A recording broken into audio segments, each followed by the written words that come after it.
Hey everybody, this is SuperTy over at Awesome Books and Comics, and I'm joined by my friend Patrick. We're going to talk about the comics that we really like this week. My first one is Old Man Logan.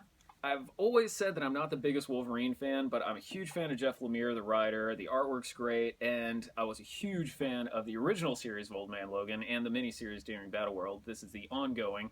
And Logan shows up in modern day times, doesn't know why, he's just there, and he's going to try and start setting the world right from his perspective of what could go wrong. Really dig it. It's very dark. This is a Wolverine that has no problems just straight up slashing somebody up. So he's finally using his claws for stuff. So really liked this one a whole lot. What you got, Patrick? All right, so I've got Rick and Morty. Rick and Morty, the comic, has been really, really good. If you like the show, you will definitely like the book. It's just as weird and wacky and smart and dark and just great as the show is. In this particular issue, it's Rick and Morty have ended up in a dimension where Rick never existed, and and Morty, is, as it turns out, to become super smart and has taken over the world. So it's up to them to fight this evil Morty, and it's really, really good.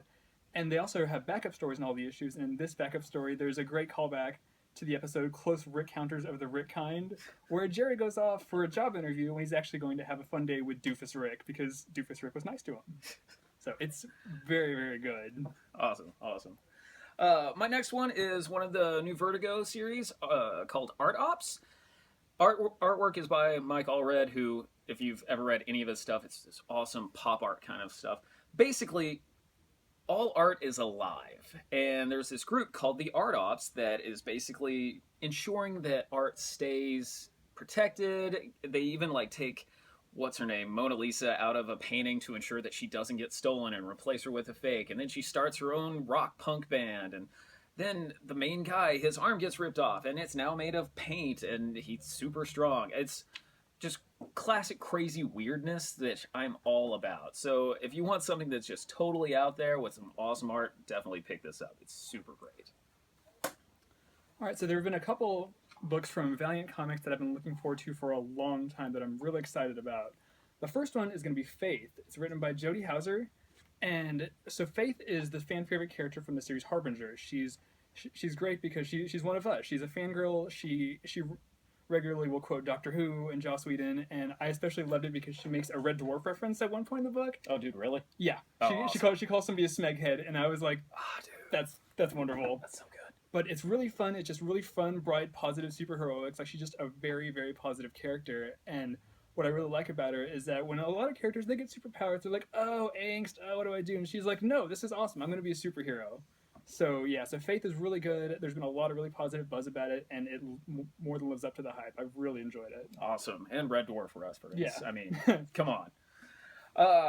My last one is by Aftershock Comics, who they've been doing quality work. I did Insects about 2 weeks ago, I think, and they also make this really great Brian Azzarello book called American Monster, another good Paul Jenkins book called Replica, which is crazy sci-fi stuff. But this one I picked up because I'm a really big fan of Justin Jordan.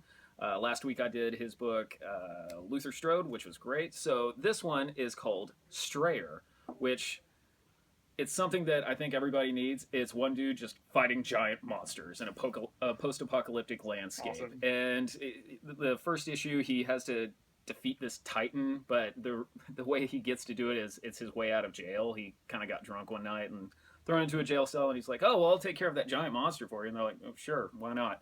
And thinking he'll die, but he totally pulls it off. And then you find out little secrets throughout the issue of why the world is the way it is. This book is super awesome, and I'm really enjoying this publisher. They're just doing quality work. What's your last one there, Patrick? All right, so the other really big book from Valiant I've been looking forward to, as you can tell by the shirt, is Bloodshot Reborn number 10. It's a perfect jumping on point. It's a new story arc called The Analog Man. So it takes place a little ways in the future, and it's this post-apocalyptic story where Bloodshot, who was once previously had this cutting-edge technology with his nanomachines, is hopelessly obsolete. Like, the world is just... It's this dried-out desert hellscape. It's very reminiscent of Mad Max. Like, I've been kind of selling it to people as Valiant Universe Fury Road, and there's a lot of elements of that. I mean, at one point there's a big car chase with a big rig full of water, chased by guys in crazy makeup and armor and stuff, driving monster trucks. It's got elements of Mad Max, Old Man Logan, Dark Knight Returns. It's It's really fun. One of the things I like to say about Bloodshot is that it reads like a really good action movie, and this really, really does. Like it's excellent. I can't overstate how much fun this is, and yeah, very, very good. I was reading that one too, and I was just grinning ear to ear the entire time, and I was kind of imagining the Mad Max like soundtrack going on in the background, like some guy with a heavy metal guitar shooting fire just somewhere out there. I think that would be also awesome. Yeah, it's really cool. I'm really excited to see where they go with it. Hopefully, he'll show up eventually. Yeah. Well, that's it for us this week. You can follow me at SuperTy-Denton1. Patrick, what's your Twitter handle? I'm on Twitter at PatKing13. On Wednesdays, I go through and do big comic recommendations, so be sure to check that out. Right on. Well, if you like this video, click the like button. If you want to share it to some friends, show them some good comics, please hit the share button and subscribe to this so you can get to see more of me, more of Patrick, more of everybody. Come on down to Awesome Books and Comics. We got some comics for you.